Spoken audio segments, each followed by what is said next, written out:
was no scam. Way back was no scam. Now we. This is definitely not the way to react to it. Because do I listen to this analytically the first time hearing it? Or do I just listen just to try to enjoy it?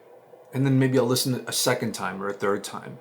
And then I'll give my opinion on it. Because if I listen to it analytically, right? And I try to decipher things, I try to figure, oh, where did he get that style? How did he get inspired to do that? And it's fun for me. I enjoy doing that. But if I do that, will I just like go like, it was an okay album, and then I never listen to it again, and I actually miss out on like a couple of gems where it's like, oh, this is a song that only starts to get really good after the 5th or 10th listen. You know what? Life is short. I'm just gonna have fun and listen to it analytically.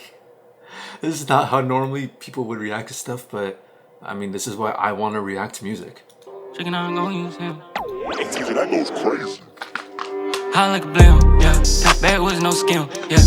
If I could, I will, yeah. But she could not use him, yeah. Walking over. Okay, if I say this is Travis Scott inspired, people might like, you know, the Yeat like cult, the crazy people, they might go like, actually no, it was inspired by this style and this style of this guy and this guy and this guy.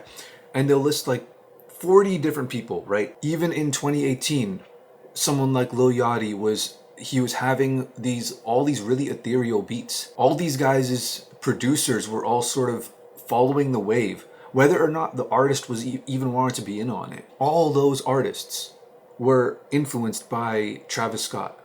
Travis Scott's style, innovative melody has spread to every single corner of the rap game. He changed the rap game forever. So all those guys who influenced Yeat all got influenced by Travis Scott. So ultimately it was Travis Scott that influenced this style.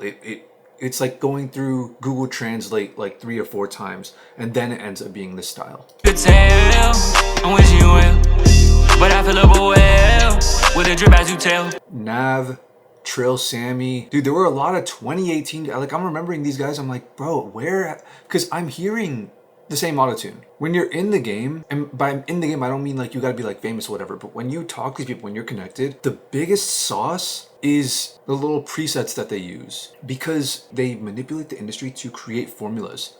And they're like proprietary because it's like hard to replicate them. The music industry doesn't make mainstream songs by trying to innovate on sound.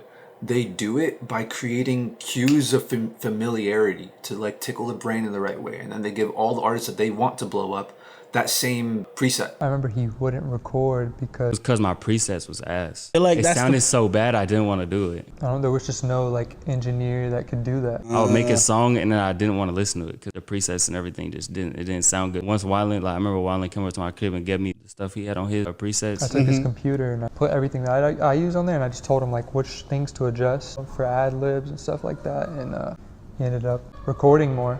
And then it just made everything like way easier. It was way better. We gotta get to this. I'm analyzing too mumuch. Going on too many tangents.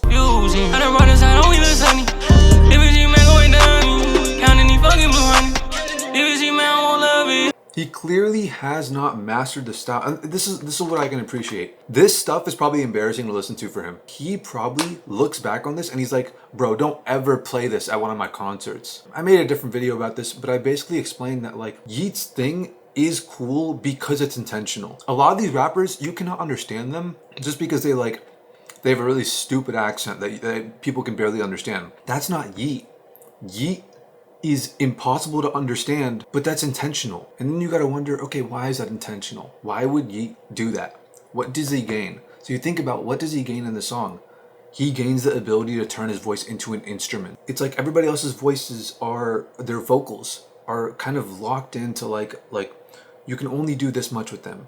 He's opened the door to not only innovate, but showed others that they can innovate like this as well. It's very clear he had this idea right from the start. He just didn't know how to do it, but he put out the music anyways.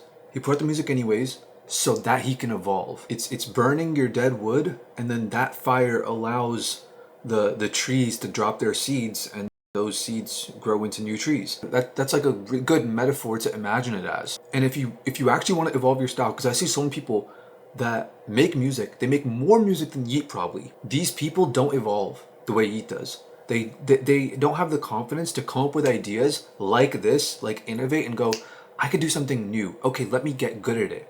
They don't ever go down that route because they can never really get good at something because they're not growing. They're not killing their previous self. They're not looking at their, like putting it out there into the world for everyone to hear and then going, that's cringe, it's embarrassing. And because that's what allows you to grow. It's that aversion, or it's like laughing at yourself. It's whatever like emotional way you want to take into basically rebirthing your spirit and your understanding and killing your previous self as a part of it. But you can't do that if you never allow that previous part of yourself to live, to exist in the world. You will barely evolve. And it's not even like a real like evolution. You might be like, oh, I'm perfecting my craft, but that's exactly the kind of thing a perfectionist would say, and everyone knows the reality of perfectionists. You should drop your music knowing that you will cringe at it, knowing that you will not like in the future, you will not like what you put out. You should know that going in, but then do it anyways. Anyone in a creative endeavor, if you find success, great success, and then you lose it, this is the lesson you learn. Don't learn this lesson too late. Jump into the industry, make bad music, fail. This is the industry to fail fast in. Other ones, fail fast. No, dude, this is the one. If there's one industry you just want to spam with everything you have, this is it. Smoking OG, yeah, not smoking, I'm no trim. Yeah. Well, with a drip as you tell, you can tell, yeah. That was your wrong, yeah. But don't get mad at me for skipping it. Very basic, but that's one of those melodies that if I was there in the studio with him, we would be like, oh, this melody's crazy. Songs sound different from different perspectives. When you're in the studio making that kind of a melody, you're gonna love it 10 times more, actually. Anyone would. I don't know if that's something that's like, that can be understood by people who haven't really been in the studio and made music that they like, but it applies to like all art forms. The same thing would happen when I would like make YouTube videos when I was a kid.